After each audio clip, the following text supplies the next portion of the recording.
নমস্কার বন্ধুরা, আপনারা কারা কারা গিলা মেটে খেতে ভালোবাসেন? একবার কমেন্ট করে কিন্তু অবশ্যই জানাবেন। আমরা কিন্তু গিলা মেটে খেতে খুবই ভালোবাসি, তাই গিলা মেটের রেসিপি কিন্তু অনেকেই চান। তাদের জন্য আজকের এই ভিডিওটা। চলুন আজকে আমি আপনাদের সাথে শেয়ার করব গিলা মেটে রান্নার রেসিপি। প্রথমে আমি গিলা মেটে রান্না করার জন্য আলু ভেজে নেব।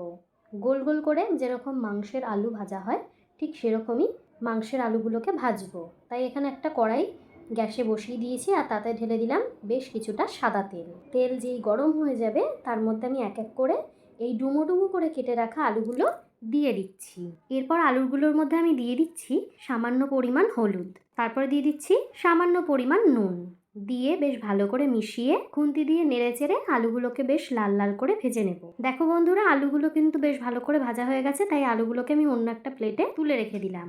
এরপর আমি তেলের মধ্যে ফোড়ন দিয়ে দিচ্ছি শুকনো লঙ্কা, কয়েকটা এলাচ, কয়েকটা দারচিনি মানে গোটা গরম মশলা আমি এখানে দিয়ে দিচ্ছি, আর দিয়ে দিচ্ছি কিছুটা সাদা জিরে, দিয়ে একটু নেড়ে চেড়ে নেব। তারপর দিয়ে দিচ্ছি বেশ কিছুটা কুচনো পেঁয়াজ, বাদামি হয়ে আসা পর্যন্ত ভালো করে ভাজতে থাক। দেখো বন্ধুরা, পেঁয়াজ কিন্তু বেশ ভালো করে ভাজা হয়ে গেছে, তাই এখানে আমি দিয়ে দিচ্ছি কিছুটা রসুন বাটা, এখন দিয়ে দিচ্ছি কিছুটা আদা বাটা। এরপর আবার নেড়েচেড়ে মিশাতে থাকবো। যতক্ষণ না আদা আর রসুনের কাঁচা গন্ধটা যাচ্ছে ততক্ষণ কিন্তু ভালো করে আমাকে ভাজতে হবে মশলাটা। এখন আমি দিয়ে দিচ্ছি কয়েকটা শুকনো লঙ্কাকে আমি মিক্সচারে পেস্ট করে রেখেছিলাম, সেটা দিয়ে দিলাম, দিয়ে বেশ ভালো করে নেড়েচেড়ে মিশিয়ে নিই। এরপর আমি দিয়ে দিচ্ছি স্বাদ মতো নুন, এখন দিয়ে দিলাম বেশ কিছুটা ধনে গুঁড়ো, তারপরে দিয়ে দিলাম জিরের গুঁড়ো। এরপর আবার মিশিয়ে মিশিয়ে নেড়েচেড়ে নিচ্ছি, কিছুটা জল দিয়ে দিলাম। গিলে মেটেটা কিন্তু আমি বেশ একটুখানি মাখা মাখা কষা কষাই করব। দেখো এইভাবে কিন্তু মশলাটাকে খুব ভালো করে কষিয়ে নিতে হবে। উপরে দেখো তেল ভেসে উঠেছে, তার মানে মশলাটা কিন্তু খুব ভালো করে কষানো হয়েছে।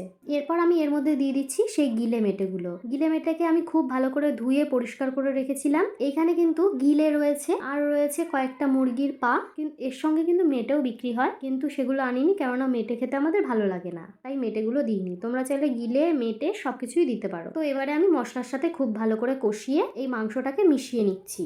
মশলাটার সাথে মাংসকে কিন্তু খুব ভালো করে মিশিয়ে নিয়েছি, মশলাটা খুব ভালো করে মিশিয়ে নিচ্ছি। আর এর মধ্যে আমি এখন দিয়ে দিলাম ভেজে রাখা আলুগুলো। ভেজে রাখা আলুগুলো দিয়ে আরও বেশ কিছুক্ষণ মশলার সাথে মিশিয়ে নেব আলুগুলোকে, যাতে খুব ভালো করে আলুর সাথেও মশলাটা ভালো করে মিশে যায়। এইভাবে কিন্তু ধীরে ধীরে মাংসটাকে হতে দিতে হবে, তার জন্য আমি এখানে দিয়ে দিচ্ছি ঢাকা চাপা। এখানে দেখো আমি এখানে ঢাকনাটা খুলে নিলাম, মাংসটা থেকে কিন্তু খুব ভালো করে জল বেরিয়েছে। এবারে আরও ভালো করে খুন্তি দিয়ে নেড়েচেড়ে ভালো করে কিন্তু মিশিয়ে আরও বেশ কিছুক্ষণ ধরে কষাতে থাকতে হবে।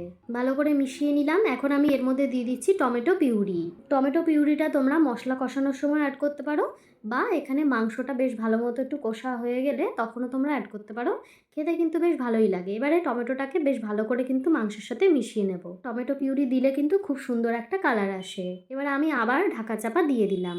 ঢাকনাটা দেখো খুলেছি, খুব সুন্দর কিন্তু মশলাটা একেবারে মাখো মাখো হয়ে গেছে, মাংসটা কিন্তু খুব ভালো করে কষানো হয়েছে। এই পর্যায়ে কিন্তু তোমরা চাইলে জল দিতে পারো যদি তোমরা বেশি ঝোল খেতে চাও, আর তাছাড়া নুনটাও একবার চেক করে দেখে নিতে পারো। আমি কিন্তু আবার ঢাকা দিয়ে হতে দেবো মাংসটাকে। দেখো বন্ধুরা, আমাদের কিন্তু গিলে মেটে একদমই রেডি হয়ে গেছে। তোমরা চাইলে কিন্তু বাড়িতে খুব ইজিলি এই গিলে মেটেটা বানিয়ে পরিবেশন করতে পারো।